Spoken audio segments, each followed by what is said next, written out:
इन नोट्सों से एक भी प्रश्न बाहर नहीं जाएगा साइंस का, इतना मैं कह सकता हूँ। क्योंकि ये नोट्स नीरज सर के पढ़ाए हुए हैं। क्योंकि नीरज सर ने 2025-2026 में भी निर्मल बैच निकाला है। वो बैच मैंने परचेज किया, वो आपको मैं परचेज करके हैंड रिटन लिखकर मैं आपको वीडियो के माध्यम से प्रोवाइड करा रहा हूँ। तो इन बैचों से पिछली बार 2025 में हर शिफ्ट में 25 में 25 बच्चे प्रश्न करके आए निर्माण बैच से। वही बैच आपको मैं करा रहा हूँ। नमस्कार दोस्तों, स्वागत है आप सभी का हमारे निर्माण बैच में। यह batch railway, ALP, group D, JE और आरपीएफ सभी स्टूडेंट ध्यान से देखें, क्योंकि रेलवे के सभी एग्जामों के लिए बहुत ज़्यादा इम्पोर्टेंट है ये वीडियो। टेक्नीशियन हो, ग्रुप डी हो, एएलपी हो, सभी के लिए ये वीडियो बहुत ज़्यादा इम्पोर्टेंट है। क्योंकि नीरज सर के नोट्स है और नीरज सर के बैच है निर्माण बैच 2026। ठीक है, वो मैंने बैच परचेज किया है। मैं वीडियो के माध्यम से मैं नोट्स बनाता हूँ, वो आपको मैं देता हूँ। ठीक है, अब हमारी क्लास इसमें हमारे बायोलॉजी टॉपिक चल रहा था साइंस में, और बायोलॉजी में चल रहा था पोषण। पोषण चल रहा था। पोषण की 4th क्लास है आज। 3rd क्लास हमारी हो चुकी है, बहुत अच्छी शानदार से बताया मैंने। आज हमारी 4थी क्लास है, 2 क्लास और चलेंगे, इसका पोर्शन खत्म हो जाएगा। इस चैप्टर से एक भी प्रश्न बाहर नहीं जाएगा आपका, गारंटी दे सकता हूँ इस चीज का मैं। ठीक है, तो अब क्लास को हम स्टार्ट करते हैं। पोषक पोषक तत्व पोषक तत्व भोजन के घटक हैं जो वृद्धि, ऊर्जा और जीवन कार्यों को बनाए रखने के लिए उपयोगी होते हैं। पोषक तत्व जैसे उदाहरण है, कार्बोहाइड्रेट होते हैं हमारी बॉडी के लिए, प्रोटीन, वसा, विटामिन, खनिज आदि आदि होते हैं। पोषक तत्व की आवश्यकता पोषक तत्व की आवश्यकता पढ़ते हैं। पोषक तत्व की आवश्यकता, ऊर्जा देने वाला क्या क्या है, कार्बोहाइड्रेट और वसा, संरक्षी भोजन, विटामिन, खनिज। शरीर निर्माण में सहायक कौन सी है, प्रोटीन है। इससे प्रश्न क्या पूछा गया है पीवाईक्यू में, देखो प्रश्न पूछा गया है, किस पदार्थ को शरीर निर्माण वाला भोजन कहा जाता है। ग्रुप डी 2022 में पूछा गया है। सर की खासियत एक चीज है, क्या है, क्यों थ्योरी के साथ साथ बताते भी हैं कि प्रश्न कहाँ से पूछा गया है, किस टॉपिक से भी पूछा गया है।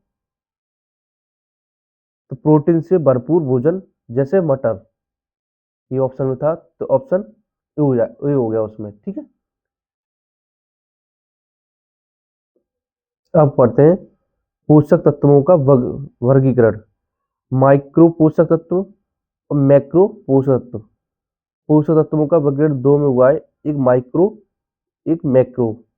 ठीक है, माइक्रो क्या है, जैसे विटामिन और खनिज, विटामिन और खनिज, इनसे ही प्रश्न बनेंगे। लेकिन मैक्रो पोषक तत्व क्या होता है, कार्बोहाइड्रेट, वसा और 0.8 ग्राम प्रति किलोग्राम बॉडी, मतलब ये होता है हमारे अंदर।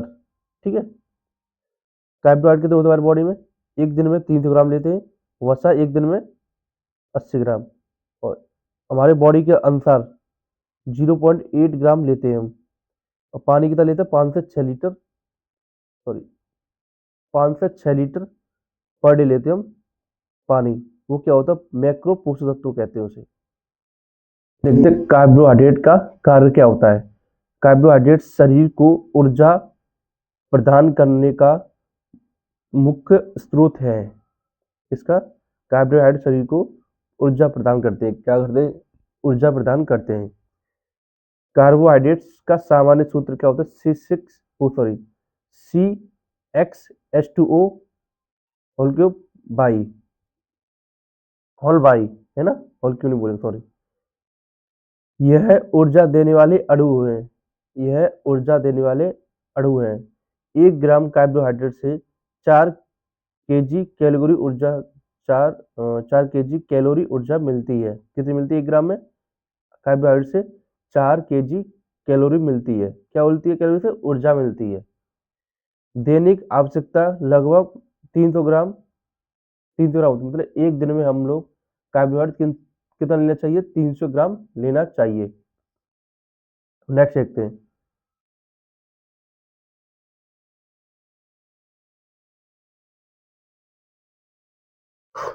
कार्बोहाइड्रेट्स के स्रोत जैसे अनाज। अनाज से क्या है? चावल है, गेहूं, जौ और मक्का होता है।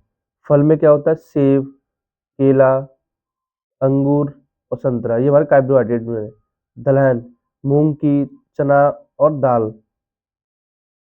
डेयरी उत्पाद क्या होता है? दूध और दही।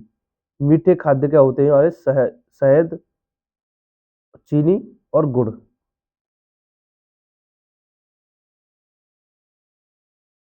ठीक है। कार्बोहाइड्रेट के प्रकार कौन से होते हैं? मोनोसेकेराइड्स। कार्बोहाइड्रेट्स के प्रकार पूछा है तो क्या हो जाएगा? मोनोसेकेराइड्स। कौन से? ग्लूकोज उदाहरण में ग्लूकोज, फ्रैक्टोज और ग्लैक्टोज। ठीक है। नेक्स्ट अब पढ़ते हैं डाइसेकेराइड्स में क्या होता है? सुक्रोज किससे बना है? Glucose plus fructose. Glucose plus fructose. Lacto किससे बना हुआ है? Glucose plus galactose. माल्टोज किससे बना है? Glucose plus glucose. अच्छे याद हो जाएगा। माल्टो किससे बना? ग्लूकोज प्लस ग्लूकोज, उसमें मिला हुआ है। ठीक है। सुक्रोज में ग्लूकोज प्लस फ्रैक्टोज है। Glucose plus fructose. लैक्टोज में क्या होता है? Glucose plus galactose. ये हमारा टिक करने की याद है। सूफी, सूफी, सा सू हो गया, फी हो सूफी, फा ये हो गया। लैक्टोज ला और ये गे से है तो ला गा। ठीक है, ऐसे याद करना है। नेक्स्ट देखते हैं। इन वीडियो को मत छोड़ना मेरे भाई बहनों, ये बहुत आपके लिए बहुत ज्यादा फायदेमंद होगी याद रखना। पॉलीसैकेराइड्स कौन से? Starch, cellulose, glycogen. Starch, cellulose, glycogen. अब पढ़ते हैं मोनोसैकेराइड क्या होता है, डिटेल से पढ़ते हैं।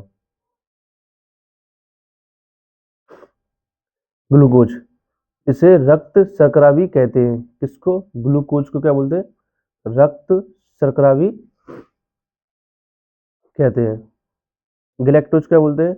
यह लैक्टोज के विखंडन या पाचन से बनता है। क्या? ग्लैक्टोज लैक्टोज के विखंडन या पाचन से बनता है।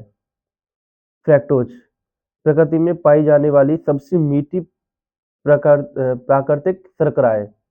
क्या? फ्रैक्टोज प्रकृति में पाई जाने वाली सबसे मीठी प्राकृतिक शर्करा है। देखो इससे प्रश्न क्या पूछा गया है, देखो अब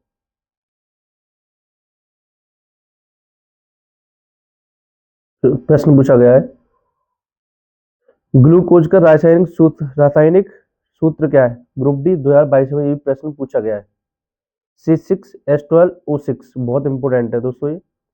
C6H12O6 ये हमारा क्या है? ग्लूकोज का केमिकल फॉर्मूला है और ये पूछा गया ग्रुप डी 2022 में। नेक्स्ट प्रश्न पूछा गया क्या है? देखो नेक्स्ट क्या पूछा गया है? ग्लूकोज अणु के लिए परमाणुओं की सही संख्या बताइए। ऑप्शन में क्या दे रखा है हमारे? 6, 12, 18, 24।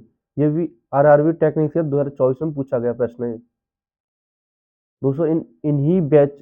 इन्हीं क्लासों से प्रश्न बनेंगे, आपको याद रखना इन चीजों को। ग्लूकोज के लिए ग्लूकोज का फॉर्मूला कहते हैं C6H12O6। ये पूछ रहा है मतलब उनकी संख्या, परमाणुओं की संख्या। 6 हो गई, 12 हो गई। कार्बन की 6, हाइड्रोजन की 12, ऑक्सीजन की 6। इन सभी को जोड़ दो, कितना बैठेगा? 24। 24 ऑप्शन डी हो जाएगा हमारा आंसर। फलों को मीठा बनाने के लिए कौन सी शर्करा जिम्मेदार है? अभी मैंने कराया था फलों को कौन पाया था? फ्रैक्टोज। तो कौन सा होगा? Option A fructose. ठीक है। डाइसैक्रेट, इसका सूत्र होता है C12H22O11। ये ग्लूकोज क्या क्या था और पीछे बढ़ के आए थे C6H12O6। ठीक है। तो डाइसैक्राइड क्या है इसमें? C12H22O11। सुक्रोज, सुक्रोज को घरेलू चीनी टेबल शुगर कहा जाता है। सुक्रोज को क्या बोला जाता है? घरेलू चीनी टेबल शुगर कहा जाता है। लैक्टोज क्या बोलता है? दुग्ध में मिठास का कार्ड होता है। तो दूध में मीठापन होता है ना, वो किसके कार्ड होता है? लैक्टोज के कार्ड होता है। ठीक है। अब पढ़ते हैं माल्टोज।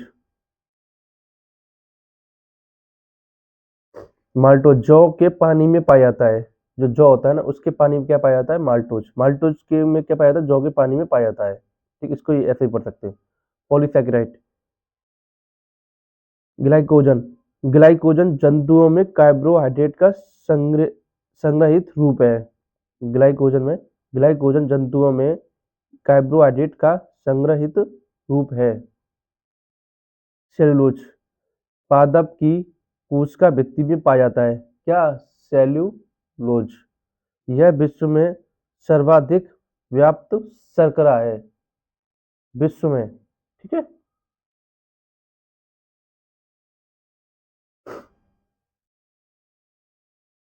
अब पढ़ते हैं अगला, स्टार्च। कार्बोहाइड्रेट पौधों में स्टार्च के रूप में संग्रहित है। कार्बोहाइड्रेट पौधों में स्टार्च के रूप में संग्रहित है।